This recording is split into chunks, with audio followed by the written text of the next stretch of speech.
He was a black student whose teacher had been giving him lower grades for no reason. But everything changed when his father walked into the classroom in a business suit. She turned pale. Her voice trembled. She had no idea who he was. Big mistake. What happened next shocked the entire school. September in Virginia was warm that year, and sixth grader Jaden Moore walked into Lincoln Middle School with a backpack full of hopes. He was tall for his age, reserved, but his eyes sparkled with curiosity, the kind of kid who read more than most, listened more intently, and teachers usually took notice. But not Miss White. From the first days, Jaden began noticing strange things. While other kids were smiled at for simple answers, his thoughtful comments were met with cold silence. When he raised his hand, Miss Beverly White's gaze would slide past him, as if he weren't even there. And if she did call on him, it was always curt, never praising, sometimes even laced with sarcasm. Jaden couldn't quite put his finger on what was bothering him. At first, he chalked it up to nerves. After all, he was new to the class. But a couple of weeks in, when the first graded test came back, something clicked in his chest. C+. He stared at the paper again and again, not a single mistake. Every answer was correct. Right next to him sat Eddie, a white kid with perpetually messy hair who, as Jaden once said, writes like he talks on Xbox. Eddie got an A-. But the most disheartening moment came when his first essay was returned. Jaden had poured his heart into it, spent nights reading, organizing, rewriting every line. The paper came back marked up in red ink. The comment was short, too conversational. Sounds like stand-up, not an essay. At the bottom, D+. Eddie, who had written about a baseball game and made 3 spelling mistakes in the first paragraph, got a solid A, with a note, vivid. Interesting approach. That evening, Jaden sat at the dinner table, untouched mashed potatoes in front of him. He stared at his report card, then looked up at his father. Dad, I don't get it. Am I really the worst one here? James Moore set down his fork, exhaled, and met his son's eyes. He had seen that look before, in himself, in his brothers. That shadow of doubt someone plants in you until you start believing it. He didn't tell Jaden he already understood. Didn't say he knew how bias can be wrapped in a smile and disguised as academic standards. Instead, he gripped his son's shoulder and quietly replied, "You have to be twice as good just to be seen. It's not fair. But you can handle it. Because you're strong." No one at school knew James Moore was the Secretary of Education for the state of Virginia. He didn't flaunt his title. Didn't throw around influence. He just wanted his son to have a fair shot. To be a father, not a politician. But the longer he stayed silent, the deeper the injustice dug in. And he knew, if this was happening to his son, how many other kids, with no titles, no connections, were silently breaking. School was no longer a place of growth for Jaden. It had become a battlefield. And deep down, he knew, the worst was still ahead. Kiera Moore had a bad feeling from the start. She saw how her son changed. Jaden, who used to fall asleep with a book in his hands, now just sat in his room staring at a blank notebook. He'd grown withdrawn, irritable. That spark in his eyes, the one everyone loved, was gone. One evening, she quietly stepped into his room. "Show me what you've written. Maybe I can help." "Doesn't matter," Jaden said softly, eyes down. "She's gonna say it's wrong anyway." From that moment, Kiera began collecting everything, every test, every essay, every assignment. She wasn't a teacher, but she saw the truth. She saw the logic and clarity in his writing. Saw how his thoughtful arguments were dismissed as too emotional or off-topic, while other students, clearly less articulate, were praised with well-expressed and excellent work. She double-checked herself, comparing Jaden's work with Eddie's on the school's online portal. The difference was stark. Jaden's writing had depth, structure, literacy. Eddie's mistakes, clichés, shallow ideas. And yet the grades were flipped. Holding back tears, she scheduled a meeting with Miss White. Sitting in the principal's office, fluorescent lights above, papers rustling, Kiera waited with printed pages on her lap. Her hands shook. But when Beverly White opened the door and invited her in, Kiera had already composed herself. The teacher sat at her desk, perfectly upright, face composed in professional detachment. Kiera spoke calmly, showed examples, asked direct questions. Beverly didn't even flinch. "I simply adhere to academic standards," she said with a soft smile. Unfortunately, not all children meet them. The word children landed like a verdict. Not students, not your son. Just children. As if they weren't people, just a category. Kiera inhaled slowly, trying to keep her voice steady. "Have you noticed how drastically his motivation has dropped? How he's shut down? How he's stopped believing in himself?" "Maybe he needs to stop making excuses," Beverly replied, rising from her chair. "And start working harder. Some children just don't measure up. That's not the teacher's fault." Something in Jaden cracked after that day. He stopped raising his hand. Even when he knew the answer, he stayed silent. His notebooks grew thinner. Pages, nearly empty. He no longer brought a book to school. No longer spoke about the history he used to love. And Miss White, sensing her power, began using him as an example of what not to do. "This is what you don't want to write like," she'd say, waving his paper. "That's why you check your facts, not just imagine them," she'd toss out, not naming names, but everyone in class knew who she meant. The kids laughed. Some taunted, "Yo Jaden, messed up again today, huh?" Jaden clenched his jaw. Stayed quiet. But inside, he was burning.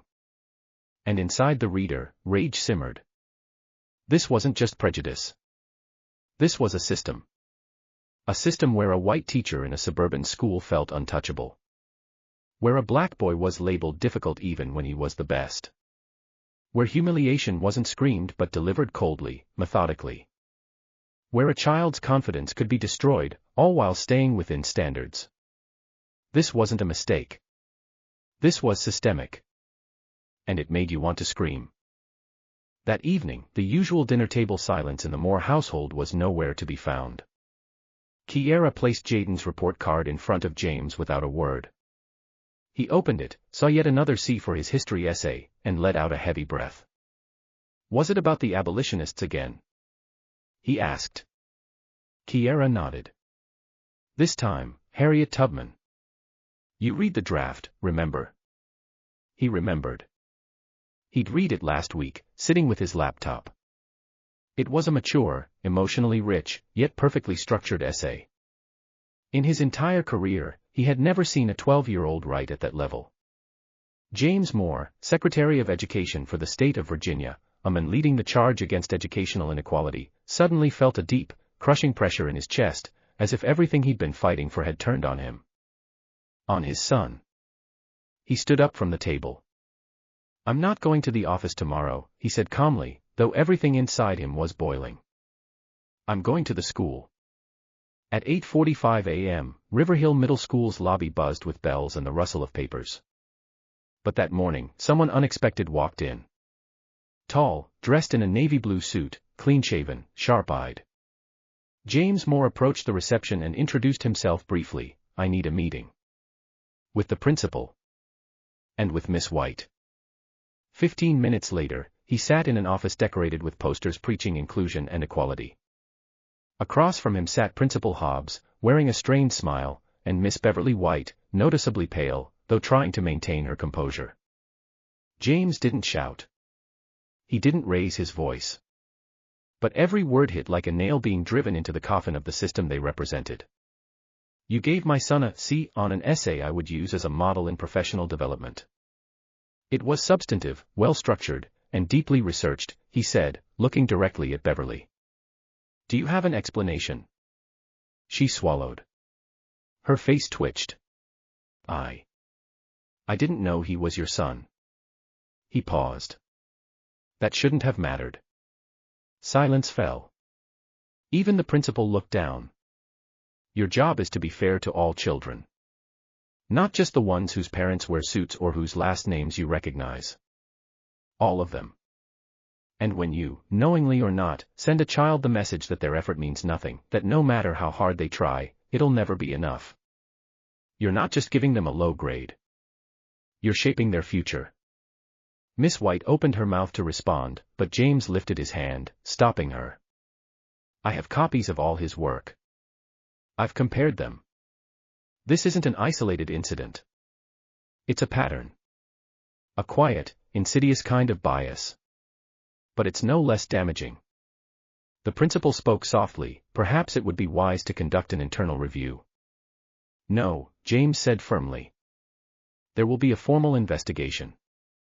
With outside experts. This is no longer personal.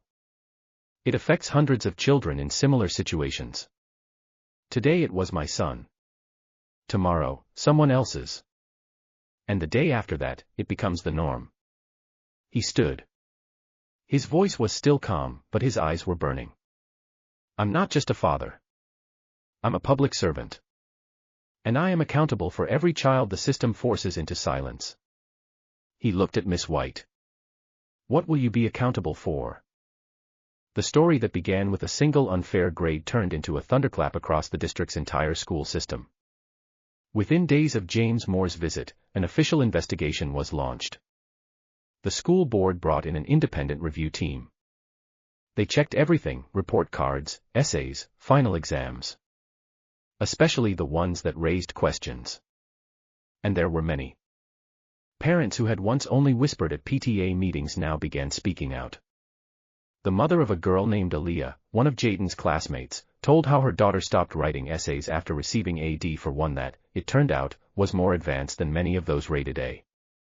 Malik's father showed emails from Miss White, where she'd written, "Some children just aren't made for academic environments." It all came out. Miss Beverly White was placed on temporary leave. The school commissioned a full anti-discrimination audit. The result?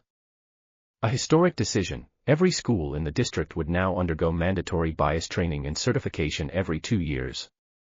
Plus, a new rule: all written assignments must be graded anonymously, without student names. It wasn't a revolution. But it was the shift people had been waiting for. And it didn't happen because James Moore was a government official. It happened because he was a parent who refused to stay silent. He didn't go on CNN. He didn't post TikToks. But he did speak, calmly and firmly, at a school-hosted press conference. This isn't revenge, he said, looking out at a crowd of parents, teachers, and board members. It's a reminder. A reminder that justice is not a privilege. It's a foundation. He paused. Every child deserves to be graded fairly. Regardless of skin color, accent, name, or the zip code they live in. We're not asking for mercy. We're demanding equality. Jaden found himself again. The boy who raised his hand the highest, who asked questions, debated, read, and wrote, he was back. The light in his eyes returned. He submitted an essay to the state writing competition titled "The Voice You Tried to Silence." He wrote about his experience. No anger. No blame. Just the truth, honest, powerful, and beautifully told. He won. At the ceremony in Richmond, when he stepped onto the stage, the audience rose to their feet. His speech was short: "I just wanted to be heard." In the front row, his mother Kiera, hands clenched with emotion, and his father, quietly smiling with pride. And somewhere in that moment, the room went still. The tears weren't from pain, but from relief. From the realization that sometimes, the truth is louder. That even when all seems lost, justice can still be found. Because behind justice, there are not just positions, but people who dare to speak. And this wasn't the end. It was the beginning of change.